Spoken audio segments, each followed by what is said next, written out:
Dr. Scott Stevens here with number 4 in our series of probability videos.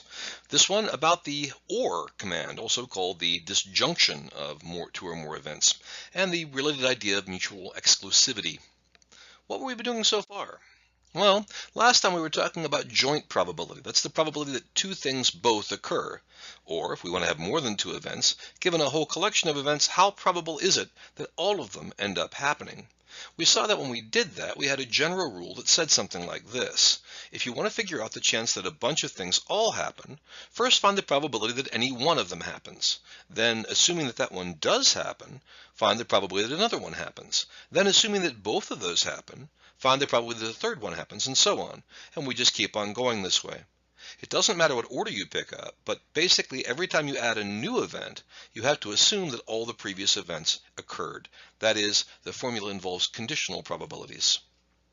If the events are independent, that is, if knowing the outcome of the one doesn't change the probability of the other, then there's a particularly easy formula for this. Because the previous event's occurrence didn't change the probability of an event, probability of B given A is the same as just probability of B. Probability of Z given all the other stuff is just probability of Z. So we can multiply the individual probabilities together. Please note, gang, this only works if the events are independent. We talked a bit about independent events in that video as well. Let me give you a quick reminder. First of all, there's a logical way to establish independence. If two events have absolutely no impact on one another, then they're going to be independent in terms of probability. But even things that are related to one another in some way may still be independent. Take a look at this table of data here. It consists of 10 symbols total, arranged in 2 rows. Some are vowels, some are consonants, some are numbers. Let me talk about the probability of being the first row. Well, 6 of the 10 numbers are, so that's 6/10.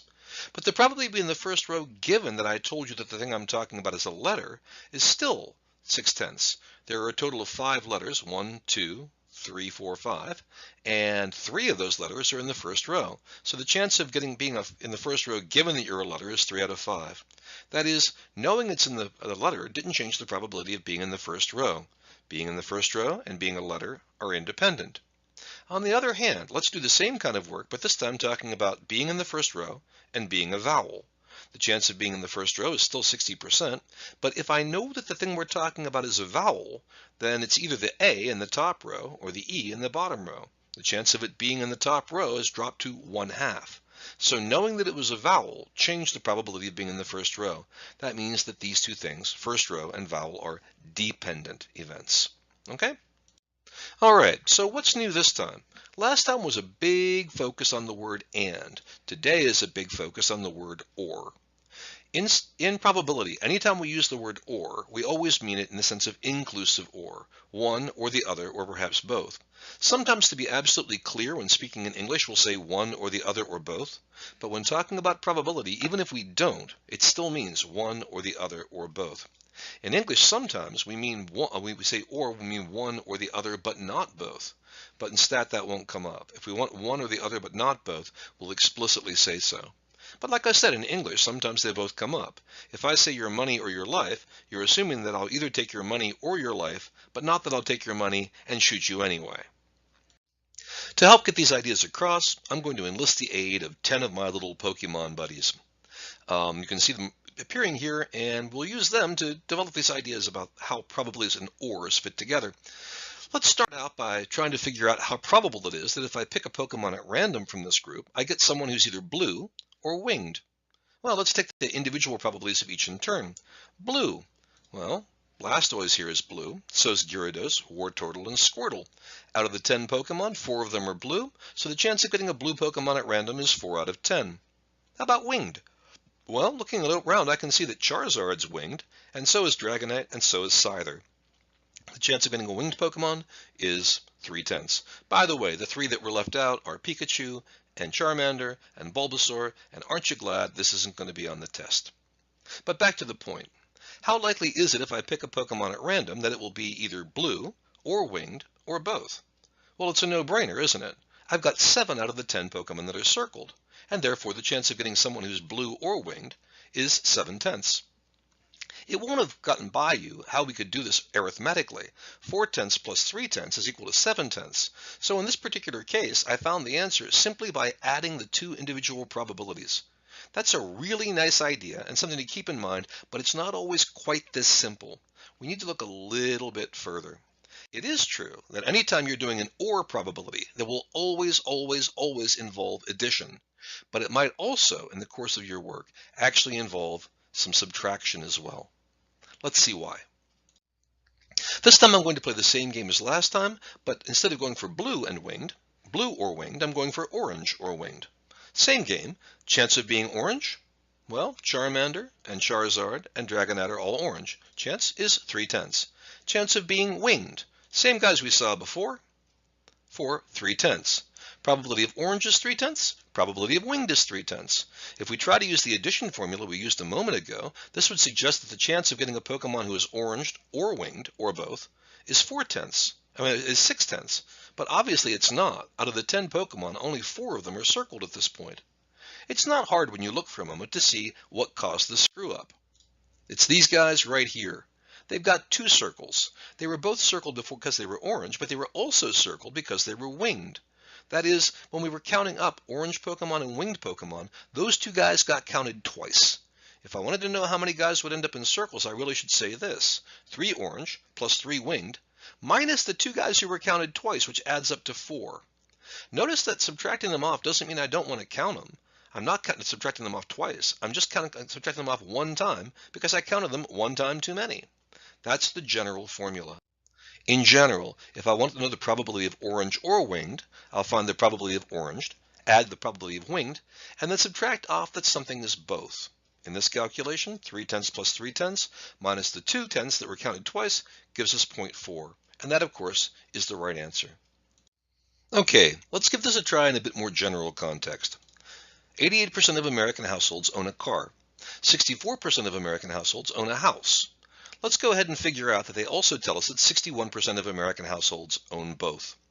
The question I'm interested in is if I pick a random U.S. household, how likely is it that that household owns a car, or owns a house, or both? Well, that's exactly what our OR probabilities talk about, the probability of house or car, and that means it's the probability of the one, house, plus the probability of the other, car, minus the probability of both. That's our general addition formula, our general OR formula. Do we know these numbers? Well, yeah, as it turns out, we do. We're told that 88% own a car, 64% own a house, and 61% own both. So 88% plus 64% minus 61% is 0.92. Notice, by the way, without that last term, we'd say that there's more than 100% of people owning a house or a car, an idea which is absolutely silly. All right, let's kick it up another notch. 69% of American high school students who are white go to college. For black students, the probability is 65%. So we're going to pick 2 American high school students at random, 1 black and 1 white. We want to know the probability that at least one of them is going to go to college. Okay, that's a classic OR statement. If I let WC mean that the white person goes to college, and BC means the black person goes to college, then what I really want to know is the probability of WC or BC. And by our formula, that's going to be the probability of the first one, WC, plus the probability of the second, that's BC, minus the probability of both, that's WC and BC. We know those first 2 numbers, so we can plug them in, 69% and 65%, and the probability of WC and BC is something we don't know yet. So, how do we find probability of WC and BC? That's what we're going to need. What we've noticed here, by the way, is that inside every OR problem is an AND problem just waiting to get out. How do we do it? Well, we saw a video on AND, and when we did that, you'll remember that we had this general relationship. The probability of 2 things both happening was the probability that the one happens times the probability that the other one happens given that the first one did. The probability of WC is not a problem. It's 69%, we already said. But this second part is probability of BC given WC. That's a conditional probability, and it doesn't appear anywhere in the information that I gave you. So what do? Every single OR problem has an AND problem hiding inside it. And an AND problem generally needs a given, and we don't have a given. But let's think about it a second. We need WC given BC. What that means is this. The randomly selected black student that we picked did go to college. Knowing that, now how likely is it that the randomly selected white student went to college? Well, the question we have to ask is, what difference does knowing about the black student make in the question about whether the white student goes to college? And if you think about that for a moment, of course, the answer is absolutely none. These students were randomly picked. Whether one of them happens to decide to go to college and gets admitted has nothing to do with the other individual. They're randomly selected. What that means is that these two things are independent events. And as we saw in the last video, independent means that knowing about the black student doesn't change the probability for the white student. So probability of WC given BC is just the probability that the white student goes to college, which was 69%. Putting that in our formula, it means that the chance of white and blacks both going to college is the white chance for college times the black chance for college. It works only because they're independent. That comes out to be about 44.85%, in fact exactly so. So I can finally finish the calculation from the top of the sheet. 69% plus 65% minus the and of 44.85 gives 0.8915. If I pick those students at random, there's an 89.15% chance that at least one of them will go to college. Okay, I want to go back to our earlier example where we could just add the two numbers up and not worry about that and part. This was the one here. Probability of blue plus probability of winged was probability of blue or winged. Why did it work in this particular case? Well, I'm sure that you already know that. The deal that made it work was because nobody's got more than one circle. Saying it another way, there was no overlap between the things in the purple category and the things in the blue category. That means the probability of blue and winged in this example was 0. So our general formula that includes a blue and winged calculation has a last term of 0, as you can see in the bottom equation. So you just take probability of blue plus probability of winged. This is a really nice property, and we say that these two things, blue and winged, are mutually exclusive. Two things are mutually exclusive if they can't both be true at the same time.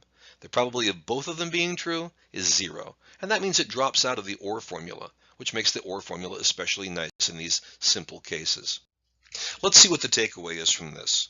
If you're going to do a probability of A or B problem, and going to be able to do it, then you're going to find yourself in one of four situations. The first possibility is that they've actually given you the value of probability of A and B. That was what happened in our houses and cars example. The second possibility is that A and B are mutually exclusive. They don't overlap, which means that the A and B part goes to 0 and makes the calculation very easy. This was in our blue and winged Pokemon example. The third possibility is that A and B are independent, which means that you can find a shortcut formula for probability of A and B. This was like our going to college example. And the final thing that can happen is that they don't give you any of that, but they do give you either the probability of A given B or B given A, which you can combine with the other values that you've already been given to find probability of A and B. If you don't have one of these situations, or you don't have a nice picture like we did with our Pokemon where you can just count things, then you're pretty much out of luck. Which brings us to the closing credits, and a veritable swarm of Pokemon. Pokemon fans, maybe you can name all the different Pokemon that you see here. Anyway, there's a mess of them, which reminds me of one more thing I wanted to tell you about how this OR function works. But it's something that I'll never test you on and that you don't have to know. It's kind of like staying for the closing credits of a movie. If you do, you might get a little surprise stuck on the end. But you can leave now if you want. If not, let's go on. The question is, how about if you want to figure out the probability of more than two things, A or B or C, or A or B or C or D, such as among these Pokemon, what's the probability that one is either a flying Pokemon, or a dragon, or yellow, or water?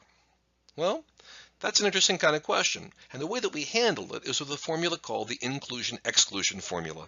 I'm going to demonstrate it with three things only, A, B, and C. If you wanted the probability of A or B or C or some combination of them occurring, you start out by taking them one at a time and adding their individual probabilities. But that counts too much, so you have to subtract off each possible pair, two at a time. And after you do that, it turns out you subtracted off a little bit too much, so you have to add on them three at a time. There's only one way to get three at a time right now because we only have three things. And yes, you hear my dogs barking in the background. Well, with four things or more, you just keep on doing this same sort of thing. The dogs are going insane, so I guess I better leave, and so I will leave you with this picture of the Avengers eating shawarma.